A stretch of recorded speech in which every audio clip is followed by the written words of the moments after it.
মর্যাদা, কোরআনের মর্যাদা, হাদিসের মর্যাদা শুধু দুনিয়াতে না, কবরেও আছে, আখিরাতেও আছে, জান্নাতেও আছে। শুনে নেন ভাইরা আমার, যদি কোনো মানুষ মারা যায়, প্রথম প্রশ্ন হবে মান রব্বুকা, তোমার রব কে? দ্বিতীয় প্রশ্ন হবে বলো তো তোমার দিন কি? তৃতীয় প্রশ্ন হবে বলো তো তোমার নবী কে? এই তিনটা প্রশ্ন আপনারা সবাই উত্তর দিবেন। বলেন তো আমাদের রব কে? জোরে বলেন আমাদের রব কে? আমাদের দিন মানে ধর্মের নাম কি? আর আমাদের নবীর নাম কি? মুহাম্মদ সাল্লাল্লাহু আলাইহি সাল্লাম। আপনারা 100-তে 100 নম্বর পেয়েছেন।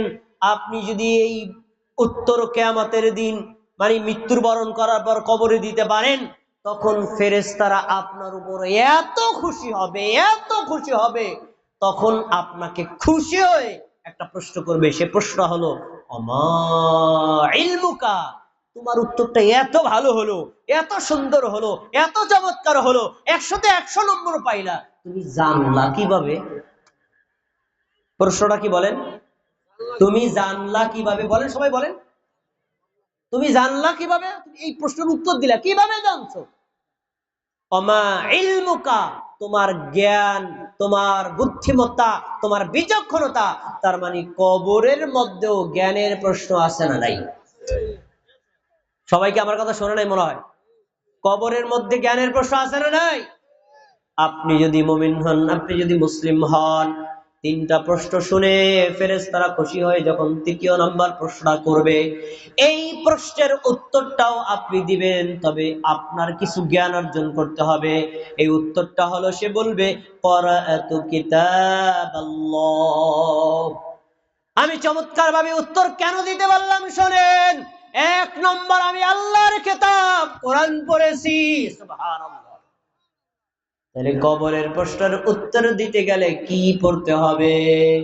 কথা বলেন, কি পড়তে হবে? কোরআন। ওয়াসাদদাকতু বিহি ওয়া আমানতু বিহি। আল্লাহ কোরআন মাজিদে এ টু জেড যা বলেছেন, আমি কোনোটার মধ্যে কোনো সন্দেহ রাখি নাই। সবগুলো বিনা সন্দেহে, বিনা সংকোচে বিশ্বাস করেছি আর সত্য বলে স্বীকৃতি দিয়েছি। এজন্য আমি তিনটা উত্তর সুন্দরভাবে দিতে পারলাম। এই প্রশ্নের উত্তর শেষ। এবার আল্লাহ আসমান থেকে বলবেন, হাদিসের ইবারত বলছি, ফায়ুনাদি মুনাদিন ফিস সামা, আসমান থেকে একজন ডেকে বলবেন আন সাদাকা আবদি, ফেরেশতারা শোনো, এই কবরে যেই ব্যক্তি বসা আছে, আমার বান্দা সত্য উত্তর দিয়েছে। সুবহানাল্লাহ। আবার প্রশ্ন, পিছনে যাব দেখি কার কার মনে আছে। আসমান থেকে একজন বলবে আমার বান্দা সত্য বলেছে। বলেন তো এই কথাটা বলবেন কে? তাহলে আল্লাহ কোথায় আছে? একেবারে স্পষ্ট, দেখছেন? কবরের প্রশ্নোত্তর ব্যাপারে বলা আছে, আসমান থেকে আল্লাহ বলবেন এ আমার বান্দা সত্য বলেছে। না, আল্লাহ কোথায় আছে? আসমানের উপরে। এখন বলবেন শোনো, আমার বান্দা যেহেতু সত্য উত্তর দিয়েছে, আমার বান্দাকে জান্নাতের পোশাক পরায়া দাও, আমার বান্দার জন্য কবরে জান্নাতের বিছানা বিছায়া দাও, আমার বান্দা দৃষ্টি দিলে তার চোখের পর যেই পর্যন্ত যায় কবরটাকে প্রশস্ত করে দাও। সুবহানাল্লাহ। কয়টা ফজিলাত! 1 নম্বর, তাকে জান্নাতের পোশাক দেওয়া হলো। 2 নম্বর, তাকে জান্নাতের বিছানা দেওয়া হলো। 3 নম্বর, চোখ যতদূর পর্যন্ত যায় তার কবরটাকে প্রশস্ত করে দেওয়া হলো। কেন দিয়েছে? উত্তর একটাই, কোরআন পড়েছে, বিশ্বাস করেছে, আমল করেছে। তাহলে বোঝা গেল, কবরে যদি আমরা উত্তর দিতে চাই আর আল্লাহর পক্ষ থেকে নাজাত নিতে চাই, আমাদের কি পড়তে হবে? সব শেষ। আর একটা বিষয় লাগবে, ইসলামী জ্ঞানের দ্বিতীয় উৎস হাদিস জানা জরুরি। আমাদের দেশে বহু আলেম ওলামা আছেন, ফিকহ নিয়ে 24 ঘন্টা পড়ে থাকে, অনেক বড় গবেষক, ফিকহর বই পড়ে। ফিকহ মানে মানব রচিত কিতাব, কোরআন হাদিস গবেষণা করে আমরা নিজেরা কিয়াস করে কিছু ফতোয়া উল্লেখ করেছেন। এই কিয়াসকৃত ফতোয়ার অনেকটা সঠিক আর অনেকটা ভুল, তারা এইটাকে কোরআনের আয়াতের মতো বিশ্বাস করে পড়ে আর এগুলো প্রচার করে। এজন্য খালি ওয়াজের মধ্যে কোরআনের আয়াত নেই, হাদিস নেই, খালি ফতোয়া কয় মাসআলা, কোরআন হাদিস বলে না। অথচ জানে না যে এই ফতোয়ার মূল হলো কোরআন, মূল হলো হাদিস। কোরআন হাদিস যদি কেউ জানা না থাকে তার ফতোয়াটা সঠিক হবে না, ভুল হবে। এই জন্য হাদিস আমাদের পড়তে হবে। হাদিস পড়ার ফজিলত কি? রাসূলুল্লাহ সাল্লাল্লাহু আলাইহি সাল্লামের একজন সাহাবী, এই শরীয়তপুর জেলার লোকেরা সর্বশেষ হাদিস বলছি, মনোযোগ দিয়ে শুনুন। রাসূল সাল্লাল্লাহু আলাইহি সাল্লামের একজন সাহাবীর নাম আবু হুরায়রা। বলছে আবু হুরায়রা আমাদের নবীকে, ইয়া রাসূলুল্লাহ মান আসআদুন নাস বিশাফাআতিকা ইয়াউমাল কিয়ামাহ, কিয়ামতের দিন আপনার শাফাআত পেয়ে, আপনার সুপারিশ পেয়ে কিয়ামতের দিন ধন্য সৌভাগ্যবান হবে কি? এই প্রশ্ন করেছেন আমাদের নবীর কাছে একজন সাহাবী, তার নাম আবু হুরায়রা। এই প্রশ্নটা শুনে আমাদের নবী বলতে পারতেন এমুকে অমুকে, সরাসরি উত্তর দেন নাই, তিনি একটা কমেন্ট করেছেন। কমেন্টটা কি? লাকাদ জানান্তু ইয়া আবা হুরায়রা, আবু হুরায়রা আমি তোমাকে লক্ষ্য করেছি হাদিস জানার প্রতি তোমার এত আগ্রহ, হাদিস শোনার প্রতি তোমার এত আগ্রহ, হাদিসের জ্ঞান অর্জন প্রতি তোমার এত আগ্রহ। এই আগ্রহের কারণে আমি লক্ষ্য করেছি লিমা রাআইতু মিন হারসিকাল হাদিস, হাদিস জানতে তোমার এত উদ্দীপনা। তোমার মতো মানুষ এত বড় গুরুত্বপূর্ণ, তোমার মতো মানুষ ছাড়া অন্য কোন ব্যক্তি করতে পারে না। সুবহানাল্লাহ। উত্তরটা এমন, প্রশ্নটাও এমন যে এটার উপর জান্নাত জাহান্নাম নির্ভর করে, এরকম প্রশ্ন আর কেউ করে নাই, তুমি করছো। আমি বুঝছি হাদিস জানার কারণে তোমার এই প্রশ্ন জাগছে। উত্তরটা শুনে নাও। শরীয়তপুর জেলার লোকেরা মনোযোগ দিয়ে শোনেন, আপনারা কি নবীর শাফাআত চান নাকি চান না? চান না? নবীর শাফাআত ছাড়া জান্নাতে যাওয়া সম্ভব? নেভার, কখনোই নয়। নবীর শাফাআত ছাড়া কোন উম্মতে মুহাম্মাদি জান্নাতে যেতে পারবে না, এমন কি পূর্ববর্তী উম্মতের হিসাবও শুরু হবে না আমাদের নবীর শাফাআত ছাড়া। শাফাআত লাগবে নাকি লাগবে না? এটা একটা কথা বলি, আমাদের দেশের কিছু মানুষ আহলে হাদিসের উপর মিথ্যা অপবাদ দেয়। আমি একজন আহলুল হাদিস আলেম, মিথ্যা অপবাদ দেখায়, আহলে হাদিস ধারে কাছে যাবেন না, বাইতুল জান্নাত জামে মসজিদে জুমার খুতবা কোনোদিন শুনতে যায় না, গেলে গোমরা হয়ে যাবেন। কে করে? ওরা নবীরে অস্বীকার করে, নবীর মুহাব্বতকে অস্বীকার করে, আর ওরা নবীর শাফাআতও মানে না। এরকম মিথ্যা অপবাদ দাতা আমাদের সমাজে আছে না নাই? মিথ্যা কথা। আমরা নবীকে অস্বীকার করি, কে বলেছেন? এই আমি নবীর হাদিস শোনাইলাম, যদি নবীরে অস্বীকার করি তো নবীর হাদিস আপনার কাছে আমি বলতাম? এটাকে বলা হয় তথ্য সন্ত্রাস। জনগণকে ভুল দিকে ডাইভার্ট করে নিয়ে যাওয়া, জনগণকে সত্য থেকে বঞ্চিত করা, এগুলো যারা করে ফাতাল্লু আদাল্লু, ওরা নিজেরাও গোমরাহ, জনগণকেও করছে গোমরাহ। এমন সমাজে আছে না নাই? শুনে নেন, আমরা নবীর শাফাআতকে অস্বীকার করি না, কিন্তু আমরা নবীর শাফাআত সবার জন্য উন্মুক্ত করি না, শর্ত দিয়ে দিই। শর্ত কি? যে লোকটা তাওহীদ বিশ্বাস করার পরে শিরিক করবে সে কোনোদিন নবীর শাফাআত পাবে না। যে তাওহীদের উপর বিশ্বাস করার পর কুফরি করবে নবীর শাফাআত পাবে না। যে লোকটা মুনাফিক সে নবীর শাফাআত পাবে না। যে লোকটা সুন্নাত ব্যতীত বিদআতের উপর আমল করে সে নবীর শাফাআত পাবে না। নবী বলছেন, আসআদুন নাসি বিশাফাআতি ইয়াউমাল কিয়ামাহ মান ক্বালা লা ইলাহা ইল্লাল্লাহ। কালেমাটা বলেন তো সবাই, লা ইলাহা বলেন সবাই, লা ইলাহা ইল্লাল্লাহ। আমার উম্মতের মধ্যে যে নারী, যে পুরুষ, যে যুবক, যে যুবতী, যে বাঙালি অথবা যে নন বাঙালি হোক না কেন, কেউ যদি হৃদয় থেকে বিশ্বাসের সাথে লা ইলাহা ইল্লাল্লাহ বলে, কিয়ামতের দিন এই উম্মত আমার শাফাআত পেয়ে জান্নাতে চলে যাবে। সুবহানাল্লাহ। তাহলে নবীর শাফাআতের জন্য লা ইলাহা ইল্লাল্লাহ ঠোঁট থেকে বলতে হবে না হৃদয় থেকে? ঠোঁট আর হৃদয়ের মধ্যে পার্থক্য কি আসেনি? আমাদের দেশে দেখবেন অনেকে টিয়া পাখি পালে, ময়না পাখি পালে। তো টিয়া পাখিরে কথা শিখাইলে বলতে পারে, জানেন? জানেন? টিয়া পাখির লা ইলাহা ইল্লাল্লাহ বলে, লা ইলাহা ইল্লাল্লাহ বলে, তো টিয়া পাখির লা ইলাহা ইল্লাল্লাহর ইমানে কিসে নবীর শাফাত পাবে? কত ঠোঁট দিয়ে পড়ছে, হৃদয় থেকে বলে নাই, বোঝে নাই। আমাদের দেশে বহু মুসলমান আছে লা ইলাহা ইল্লাল্লাহ মানে আল্লাহ ছাড়া সত্য কোনো ইলাহ নাই, ঠোঁট দিয়ে বলছে, কিন্তু সে আল্লাহ ছাড়া কবরে, মাজারে, পীরকে, বিভিন্ন স্থানে গজার মাছকে, কুমিরকে ইত্যাদিকে গিয়ে রুকু সাজদা করে, এমন আমাদের শরীয়তপুর জেলায় আছে না নাই? এই লোক নবীর শাফাত পাবে না।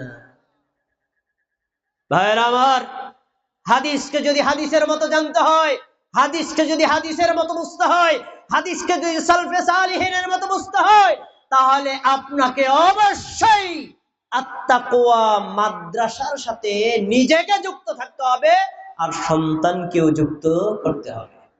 কেন? আমরা হাদিস বলি হাদিসের মতো, আর আমাদের সমাজের অনেক হুজুর আছেন হাদিস বলে মাযহাবের মতো। আমার একটা চশমা আছে ভাই, সাদা রঙের, এইটার এই গ্লাসটা চেঞ্জ করে যদি কালো রঙের গ্লাস লাগাই দেই, চোখে দিলে সারা দুনিয়া কি দেখা যাবে? কালো। সারা দুনিয়া কালো হয়েছে না আমার চশমা কালো? তা আমাদের সমাজের কিছু মুসলমান আছে যারা মাযহাবের চশমা দিয়ে ইসলাম তালাশ করে, মাযহাবের চশমা দিয়ে কোরআন হাদিস পড়ে। ওরা কোরআন হাদিস পড়ে শুধু মাযহাবেই পায়, কিন্তু কোরআন হাদিসের বুঝ পায় না। এজন্য হাদিসকে যদি হাদিসের মতো বুঝতে হয়, কোরআন হাদিস যদি আত্মসমর্পণ করার মতো, রাসূলের জামানায় সাহাবী তাবেঈদের মতো মানতে হয়, তাহলে আহলুল হাদিসদের সাথে সম্পৃক্ত থাকতে হবে। এজন্য আপনাদের একটা দাওয়াত রাখি, এই বাইতুল জান্নাত জামে মসজিদে আপনারা 5 ওয়াক্ত সালাত আদায় করবেন, এবং এই বাইতুল জান্নাত জামে মসজিদে জুমার সালাত আদায় করবেন। আপনার সন্তান সন্ততিদেরকে এই আত্তাকওয়া মসজিদের সাথে সম্পৃক্ত, মাদ্রাসার সাথে সম্পৃক্ত রাখবেন। ইনশাআল্লাহ প্রকৃত ইসলাম, যে ইসলাম আল্লাহর নবীর জামানায় ছিল, কিয়ামত পর্যন্ত থাকবে, ওই ইসলামের সন্ধান পাবেন। বলেন ইনশাআল্লাহ। আল্লাহ আমাদেরকে ইসলামের সঠিক জ্ঞান অর্জন করার তৌফিক দান করুন। এতক্ষণ যা বলছি কষ্ট পাইছেন আপনারা না? এবারটা আমি অন্য বিষয়ে কথা বলবো। ভাইরা আমার, আমাকে একটা লেখা দেওয়া হয়েছে, প্রধান বক্তার কাছাকাছি চলে এসেছেন, অল্প সময়ের মধ্যে আসবেন। এই তিনি আসার আগ পর্যন্ত আপনাদের একটু বিরক্ত করব, আপনারা কি কষ্ট পাবেন নাকি? অল্প সময়। ভাইরা আমার, আল্লাহ রাব্বুল আলামিন ইসলামটাকে দিয়েছেন প্র্যাকটিক্যাল ধর্ম হিসেবে, থিওরিক্যাল ধর্ম না। তো থিওরিক্যাল ধর্ম আর প্র্যাকটিক্যাল ধর্ম কি? থিওরিক্যাল ধর্ম হলো, আপনি যদি হিন্দু হন, তো হিন্দু হলে ওই যে মন্দিরের যিনি পাহারাদার আছেন, ঠাকুর মশাই, তার কাছে যাবেন। ঠাকুর মশাই, আজকে তো একটা পাপ কাজ করে আসছি, কি করা যাবে? কইবে তুমি একটু পূজা দিয়ে যাও। আমার তো সময় নেই, সমস্যা নেই, তুমি আমার কিছু হাদিয়া দিয়ে যাও, আমি তোমার পক্ষ থেকে পূজা দিয়ে দেব। মানে বুঝতে পেরেছেন? তার মানে আমার নিজের না করলেও চলবে। আর ইসলামটা হলো এমন, হুজুর করছে আমার না করলেও চলবে, এমনটি সুযোগ সুবিধা আছে। এই জন্য কি করতে হবে? আপনাকে প্র্যাকটিক্যাল প্রমাণ দিতে হবে আপনি মুসলিম।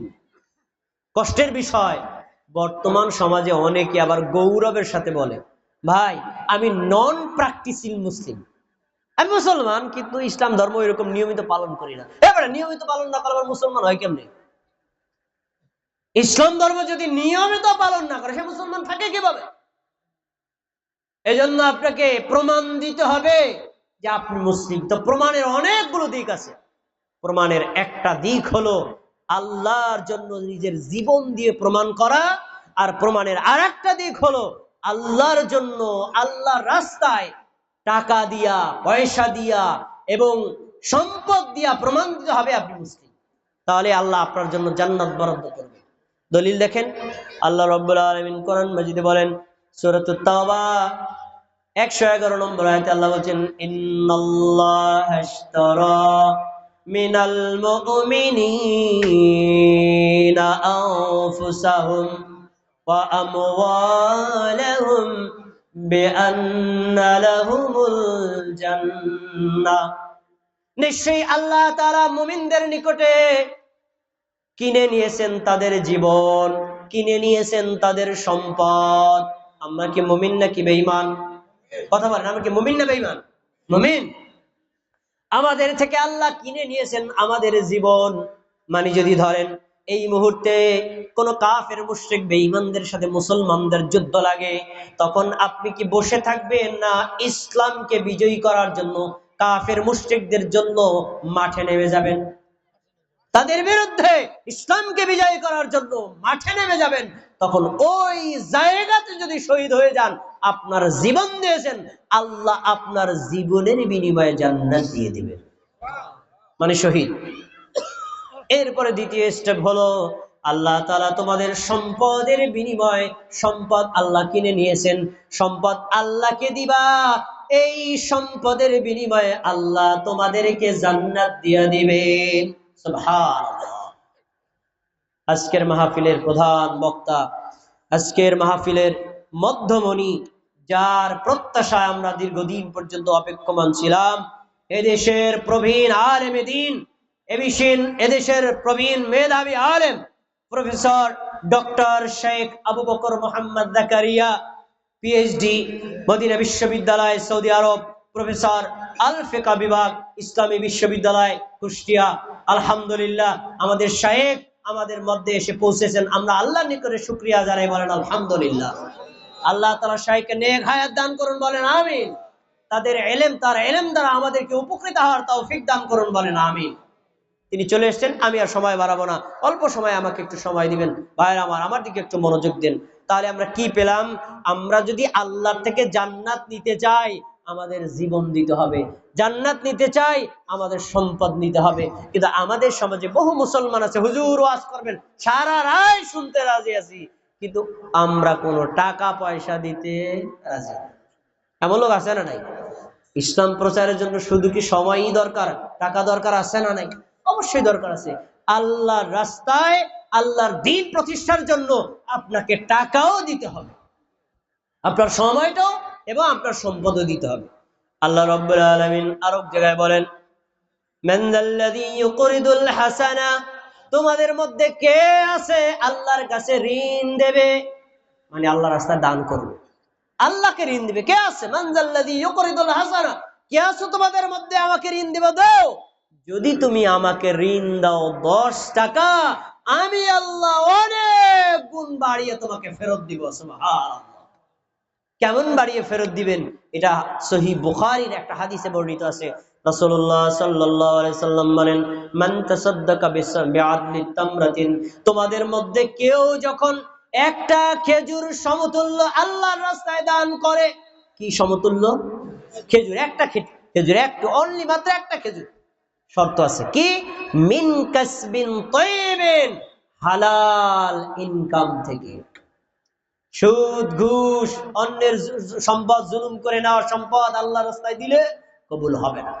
হালাল উপার্জন থেকে, তুমি রিকশা চালায় আসছো, তুমি জমি চাষাবাদ করে খাও, ওখান থেকে যদি তুমি সিম্পল অল্প কিছু, যেটা একটা খেজুর দানার পরিমাণ, খেজুরের সম্পদ পরিমাণ তুমি দাও, তাহলে জেনে রাখো, ইয়াতাকাব্বালুল্লাহু বিয়ামিনি, তোমার এই দানটা আল্লাহ ডান হাতে কবুল করবেন। সুবহানাল্লাহ।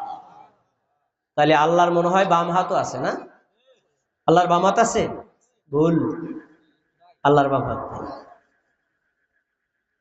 আল্লাহর ডান হাত, আল্লাহর উভয় হাতেই ডান হাত। একবার স্পষ্ট হাদিস আছে, আল্লাহর উভয় হাতেই ডান হাত। এজন্য আমাদের সাথে কিয়াস করা যাবে না। আল্লাহর হাত আছে কার মতো? আল্লাহর মতোই, কারোর সাথে তুলনা করা যাবে না। আর ডান হাত বাম হাত কেন আমরা ইন্ডিকেট করি? বাম হাত দিয়ে কিছু কাজ করি যেটা অপছন্দনীয়, ডান হাত দিয়ে আমরা সম্মানজনক কাজ করি। তার মানে আল্লাহর হয়তো অসম্মানজনক কিছু আছে, এই জন্য আল্লাহ রাসূল বুঝাইয়া দিচ্ছেন আল্লাহর উভয় হাতেই ডান হাত। বলেন আলহামদুলিল্লাহ। আল্লাহ আপনার এই সম্পদ ডান হাতে কবুল করবেন। ইয়াতাকাব্বালুল্লাহু বিয়ামিনি সুম্মা ইউরাব্বি, অতঃপর আল্লাহ আপনার এই দানটাকে প্রতিপালন করবেন। প্রতিপালন করতে বাড়াতে বাড়াতে বাড়াতে বাড়াতে হাত্তা তাকুনা মিথলাল জাবাল, আল্লাহ আপনার একটা খেজুর দান পরিমাণ বাড়িয়ে পাহাড় পরিমাণ নেকি দিয়ে দিবেন। সুবহানাল্লাহ। দেখেছেন চিন্তা করে? হালাল ইনকাম থেকে যদি একটা খেজুর পরিমাণ দান করেন, আল্লাহ তাবারাকা ওয়া তাআলা আপনাকে পাহাড় পরিমাণ সম্পদের সমান নেকি দিয়ে দিবেন। নেকি কি বাড়লো না কমলো? কিসের মাধ্যমে? দানের মাধ্যমে। রাসূলুল্লাহ সাল্লাল্লাহু আলাইহি ওয়াসাল্লামের আরেকটা হাদিস আছে, শোনো, আনফিক উনফিক আলাইক, তুমি আমার রাস্তায় ব্যয় করো। আল্লাহ বলছেন এটা হাদিসে কুদসি, তোমরা আমার পথে ব্যয় করো, আমিও তোমার পিছনে ব্যয় করো। আল্লাহ আমাদের পিছনে ব্যয় করবে। আরেকটি হাদিস চমৎকার, রাসূলুল্লাহ সাল্লাল্লাহু আলাইহি ওয়াসাল্লামকে প্রশ্ন করা হয়েছে, আইয়ুস সাদাকাতি আফতার, আল্লাহ রাসূল কোন দান সবচেয়ে বেশি উত্তম, কোন দানে নাকি সবচেয়ে বেশি পাওয়া যায়? রাসূল সাল্লাল্লাহু আলাইহি ওয়াসাল্লাম দুইটা অবস্থার কথা বলেছেন। এক, ওয়া আনতা সহিহুন, তুমি যদি সুস্থ সবল থাকো, এই সম্পদ খাওয়ার ব্যয় করার মতো তোমার সক্ষমতা আছে। আর ওয়া আনতা হারিসুন, সম্পদের প্রচন্ড লোভ তোমার আছে। শরীয়তপুরে বাড়ি না, ঢাকা গুলশানে একটা বাড়ি করতে হবে, 10 লক্ষ টাকার মালিক না, 1 কোটি টাকার মালিক হতে হবে, এরকম চাহিদা তোমার থাকে, ওই হালাতায় যদি তুমি দান করো, এই অবস্থায় তোমার দানের নেকি আল্লাহ সবচেয়ে বেশি দিবেন। সুবহানাল্লাহ। আমরা কি আল্লাহর রাস্তায় দান করতে রাজি আছি না? ইনশাআল্লাহ। ভাইরা আমার, এই বাইতুল জান্নাত জামে মসজিদের মাঠে যতবার ওয়াজ হয়েছে, আমি প্রত্যেকবারই আপনাদের সামনে এসেছি। ভাইরা আমার, বছরে কি প্রতিদিন ওয়াজ এখানে হয়? এতক্ষণ কোরআনের আলোকে, হাদিসের আলোকে যে কথাগুলো আপনাদেরকে শোনাইলাম, আমার পরে যিনি প্রধান বক্তা তিনি অনেক জ্ঞান গর্ব আলোচনা করেন, সে কথাগুলো আপনারা শুনবেন। শুধু একটাই কারণ, এই ওয়াজ মাহফিল হলো, এই আত্তাকওয়া মাদ্রাসা আছে, এই বাইতুল জান্নাত জামে মসজিদ আছে, তার এই ওসিলায় এই প্রোগ্রামগুলো হয়, যার মাধ্যমে আমরা কোরআন সুন্নাহর কথা শিখতে পারি। আমরা যদি এই আত্তাকওয়া মসজিদটাকে, আত্তাকওয়া মাদ্রাসাটাকে, বাইতুল জান্নাত জামে মসজিদটাকে আরো সহযোগিতা করে, এটাকে উন্নত করি, স্থায়িত্ব দান করি, তাহলে প্রতি বছরে ইনশাআল্লাহ বড় বড় আলেমদের মাধ্যমে আমরা কোরআন এবং সুন্নাহর সঠিক কথাগুলো পাবো। আর যদি এই মাদ্রাসাও না থাকে, মসজিদও না থাকে, এবং আমরা সহযোগিতা না করে তাদেরকে নিরুৎসাহ দেই, ভবিষ্যতে কোরআন সুন্নাহর কথা আমরা শুনতে পারবো না। এজন্য আপনাদের প্রতি এই মাহফিল কর্তৃপক্ষের পক্ষ থেকে বিনীত অনুরোধ জানানো হয়েছে। এই অনুরোধটা মাহফিলের জন্য না, কিসের জন্য? এই আত্তাকওয়া মাদ্রাসার জন্য। মাদ্রাসার অবকাঠামো আপনারা দেখতে পাচ্ছেন, যেটা ফ্লোরটা পাকা, কিন্তু চতুর্দিকে হলো টিন, উপরেও টিন। তারা চাচ্ছেন এই মাদ্রাসাকে স্থায়িত্ব করার জন্য। কিছুদিন এর মধ্যেই এই ভবনের কাজ, নির্মাণ কাজ শুরু হবে ইনশাআল্লাহ। আপনাদের সার্বিক বুদ্ধি পরামর্শ চেয়েছেন, সার্বিক সহযোগিতা চেয়েছেন, সমর্থন চেয়েছেন। আর আপনাদের মধ্য থেকে যে সকল আল্লাহর বান্দা বান্দি সরাসরি শরীক থাকতে চান, তাদের কাছ থেকে এই আংশিক শরিকানা প্রত্যাশা করেছেন। আমরা আমাদের সাধ্যমতো শরীক থাকবো, বলুন ইনশাআল্লাহ। আছেন এই মাদ্রাসার অবকাঠামো নির্মাণ করার জন্য, ভবন নির্মাণ করার জন্য, কোরআন সুন্নাহর এই শিখার মার্কাজটাকে প্রতিষ্ঠা করার জন্য আমাদের এখান থেকে কোনো ভাই কি আছেন যিনি নিজে 10,000 টাকা, 5,000 টাকা নগদ দিবেন? অথবা এখন নামটা লিখে গেলেন, আপনি 1 সপ্তাহ পরে দেন, 1 মাস পরে দেন, আপনি আপনার সুবিধা মতো দেন, কিন্তু আপনার নামটা উল্লেখ করে যাবেন। এই বাইতুল জান্নাত জামে মসজিদের মুসল্লি এবং এলাকাবাসী কোন আল্লাহর বান্দা বান্দি কি আছেন? জি ভাই, একটু দাঁড়ান, কষ্ট করে একটু ভাই দাঁড়ান, খাতা নেওয়া লাগবে। ভাই আপনার নাম? তারেক মাহমুদ ভাই। জি, কি দিতে চান ভাই? আমার 10,000 টাকা। আল্লাহ রাব্বুল আলামিন এই তারেক মাহমুদ ভাইয়ের দানে এবং তাদের সম্পদে সন্তানে বারাকাত দান করুন, বলেন আমিন। আল্লাহ তাআলা ভাইয়ের দানকে কবুল করুন, আমিন। তারেক মাহমুদ ভাই 10,000 টাকা। আর কেউ আছেন ভাই? জি, আপনি তাৎক্ষণিক নগদ দেওয়া আপনার জন্য জরুরি না, মানে টাকা পয়সা না নিয়েও আসতে পারেন। অবকাঠামোর কাজ কেউ বড় অঙ্ক দিতে চান, আপনি আপনার সুবিধা মতো, আমরা কাউকে বাধ্য করব না। আল্লাহর জন্য খুশি হয়ে দিন প্রচারের স্বার্থে আপনারা আল্লাহর রাস্তায় শরীক থাকবেন। জি, অন্য কোন ভাই? আমার ভাই এমদাদ ভাই, এমদাদ হাওলাদার ভাই। জি ভাই বলেন। আমার এমদাদ ভাই প্রবাসে থাকেন, ইংল্যান্ডে থাকেন। জি, এমদাদ ভাই নামটা লিখে রাখেন। আমার বড় ভাই 10,000 টাকা দান করবেন এই মাদ্রাসা প্রতিষ্ঠার জন্য। আল্লাহ রাব্বুল আলামিন ইমদাদ ভাইয়ের সম্পদে এবং সন্তানে বারাকাত দান করুন, আমিন। আল্লাহ তাআলা আমার ভাইয়ের দানকে কবুল করুন, আমিন। আল্লাহ রাব্বুল আলামিন এই দানের ওসিলায় আমার ভাইকে সুস্থ রাখুন, বলুন আমিন। আমার ভাইকে দ্বীন প্রচারে আরো সহযোগিতা করার তৌফিক দান করুন, আমিন। অন্য ভাই কি আছেন? অন্য কোন ভাই? বিশেষ করে যারা প্রবাসে থাকেন, তাদের এই বাংলাদেশের সত্য দ্বীন কায়েমের জন্য সবচেয়ে বেশি অবদান প্রবাসী ভাইদের। প্রবাসী ভাইরা আমাদের এই ওয়াজ মাহফিলে, মসজিদে, মাদ্রাসায় বড় অঙ্কে সহযোগিতা করেন, যা আমাদের স্থানীয় লোকদের অনেকের পক্ষে সম্ভব হয় না। প্রবাসী যে সকল ভাইরা আমাদের অনলাইনে শুনছেন, ফেসবুকে অথবা লাইভে যারা শুনতে পাচ্ছেন, তাদের প্রতি আমাদের বিনীত অনুরোধ, যারা চান এই আত্তাকুয়া মসজিদটাকে, আত্তাকুয়া মাদ্রাসাকে স্থায়িত্ব দান করার জন্য এখানে মানুষ কোরআন পড়বে, হাদিস পড়বে, কোরআন হাদিসের তালিম হবে, জলসা হবে, এর মাধ্যমে যতদিন এলেম চর্চা থাকবে ইনশাআল্লাহ নাকি পাবে। 19 করা জমি দেওয়া হয়েছে, ভালো বরাট করা হয়েছে। 19 করা সম্পত্তি দান করা হয়েছে অত্র মাদ্রাসায় একেবারে অক্ষ হিসেবে, বলেন আলহামদুলিল্লাহ। 19 করা সম্পত্তি, কিন্তু বিশাল বিশাল, 38%, বিশাল বড় জায়গা, এবং অলরেডি মাটি ভরাট হয়ে গেছে। এখন ওখানে ভবনের কাজ শুরু হবে। যে ভাই দান করেছেন, আমি নামটা বলছি না, যে এই মসজিদের পিছনে, এখানে মসজিদের পিছনে যে ভাই দান করেছেন, আমি নামটা বলছি না, আল্লাহ তাবারাকা ওয়া তাআলা আমার এই ভাইয়ের অক্ষকৃত দানটাকে কবুল করুন, বলেন আমিন। তার সন্তান এবং সম্পদে বারাকাত দান করুন, আমিন। এবং এলেমের মার্কাজ থেকে আল্লাহ স্থায়িত্ব দান করুন, আমিন।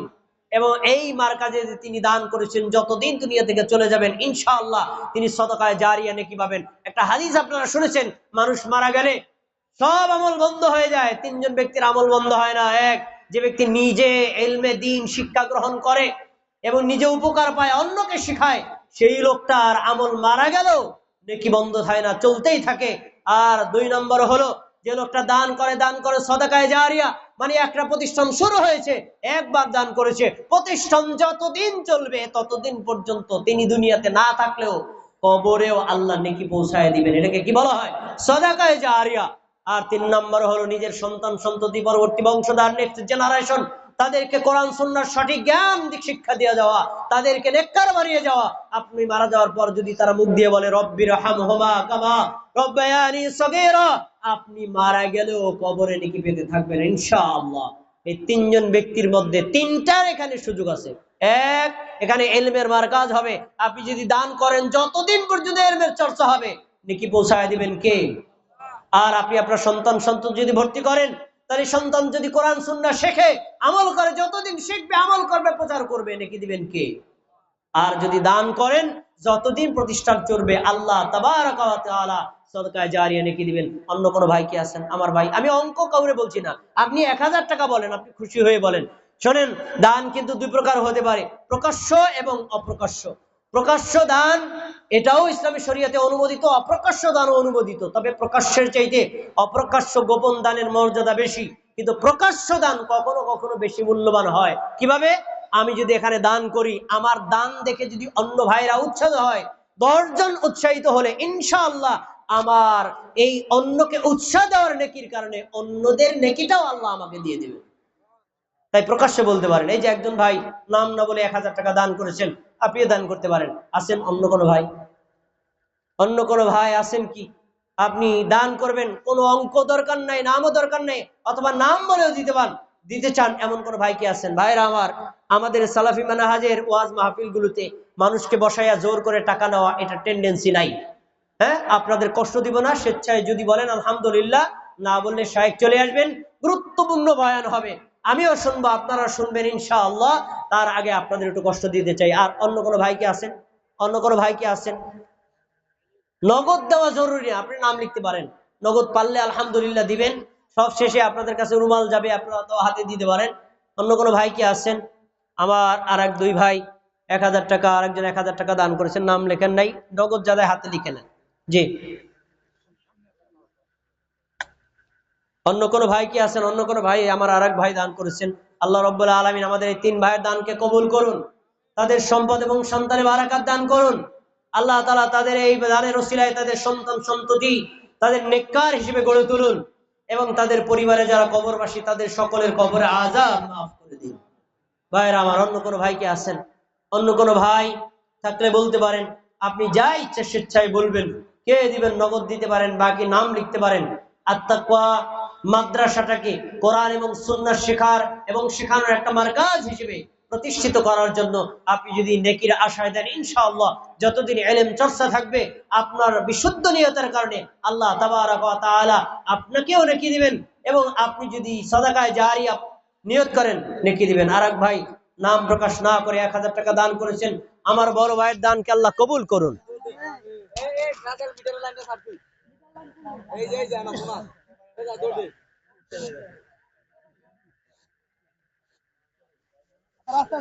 আপনারা একটু বসুন, আমি এখনই নেমে যাব, বসুন বসুন, ধৈর্য ধারণ করে বসুন।